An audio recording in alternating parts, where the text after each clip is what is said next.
Said my brother was murdered by the United States government for leaving the island defenseless, evacuate the non-combatant, only the U.S. citizen non-combatant, knowing that there's a war is imminent between Japan and the United States.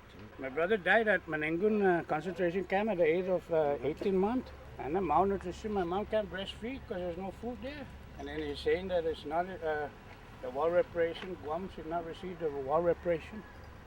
It's not between the war between the Japan and Samoru, it's between the United States and Guam, Japan. I thought you know that Sanchez, right? He enlisted in the Navy as a steward because he's a non-U.S. citizen. Yeah. So his wife and his kids cannot be evacuated because they're non-U.S. citizen. Only the non-U.S. citizen, non-combatant, the dependents of the service members were evacuated on the ship, and then they left us tomorrow here with my great-grandmother, my grandmother, my mother, and my two sisters and brothers to endure the atrocity, the brutality, the slavery. And then when my father was working at Tizan, and he was notified that my brother passed away in Manengun, he ran from Tizan non-stop. He was dragging his legs to see his son being blanketed up and buried. And then they say the war reparation. Say, I don't care about the dollar value of the war reparation. I just want the dignity placed back on the Chamorros of the guilt that the United States has contributed to the Chamorros of leaving them here defenseless. Lana Padre Salvatore was beheaded because of the secrecy of a tweet. Duenas, I'm sorry. Beheaded because, and a lot of the Chamorros were punished because of keeping George Tweet existence secrecy, so he won't be killed.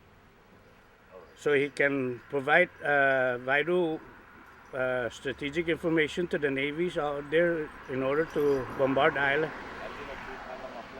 And then when they declassified the order to flatten the rock by higher ups authority, it says go ahead and bombard it with naval gunship arsenals, bomb the island and flatten it. It shows no concern of the Chamorros or the inhabitants of the island, as long as they get it back so they can make it a strategic. In addition to that, right, the atomic bomb, as a veteran myself, a U.S. Army veteran, and deal with special weapon, the nuclear rounds and all that. The atomic bomb that was put in Tinian, that ended the war for the United States. Should that bomb malfunction and explode, we won't be here. The island of Guam, Marianas, Tinian, Saipan. But it ain't. Yeah, that bomb. Look at what it did to Hiroshima and Nagasaki, and those are big cities compared to the combination of the whole island, the Marianas Island. Should that bomb malfunction and go off? Talza Chamorro, Talza Guam, Talza Marianas. And then they say this war reparation. But they can send billions to Iraq that are not going to defend the Constitution of the United States, because anyone that swears in the military, that's the first thing they say: I swear to defend the Constitution of the United States. They send billions to Afghanistan, who have kept the terrorists over there, see Bin Laden. So like the governor said, you should take those monies that you've been sending to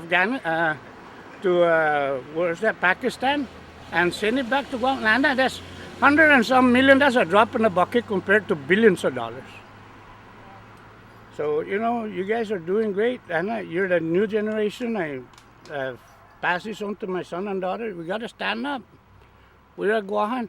Yes, we like military, we like progress, but we have to control that. We're not dummies anymore, like our ancestors are, that, when you offer them machete because it's metal, it was, beneficial. We've been to their places. We've been to almost all the states. In 1930, it take you 30 days, 45 days on a ship just to make it to California. Now we can fly back and forth in a couple days.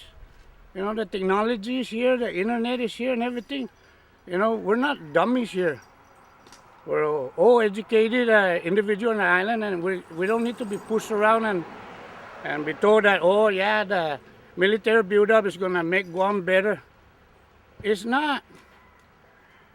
You know, there's an advantage and disadvantage, but we should have control over this.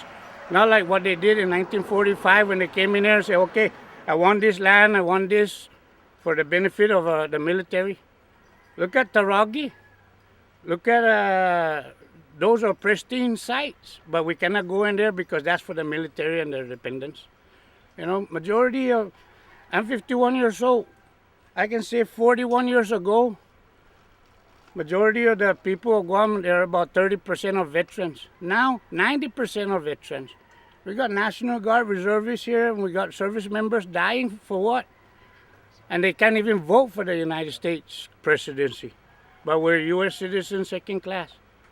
You know, it's like I was saying, for you female, can you be half pregnant?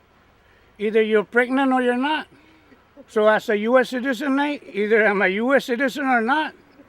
Not some U.S. citizen get to vote for the president and I don't get to vote for the president, but we still fall under the federal laws. I cannot have a congresswoman in there that has authority to vote on the floor because they're nothing but lobbyists or representative, and good if they listen and good if they don't. But continue this strong force forward. We are Guahan, yes. We love the military here. We have families. Everyone here has families in the military. We're not prejudiced or anti-military. But we should not be pushed around just because this is what they want. For what? For the national defense, was the tip of the spear? Yes. But when we ask them, what about the war reparation? Oh, we're trillions in debt, but we can give billions to Iraq and billions to Afghanistan and billions to Pakistan. And they cannot even swear and defend the Constitution and die for the Constitution. But continue this forward. Because I put a closure on my brother in 50 years after his death, but when I heard Landry saying that 3,000 Marines and Army have spilled their blood, and that's the payment for recapturing the island back from Japan. What, for the Chamorros? No, for the United States, not for the Chamorros.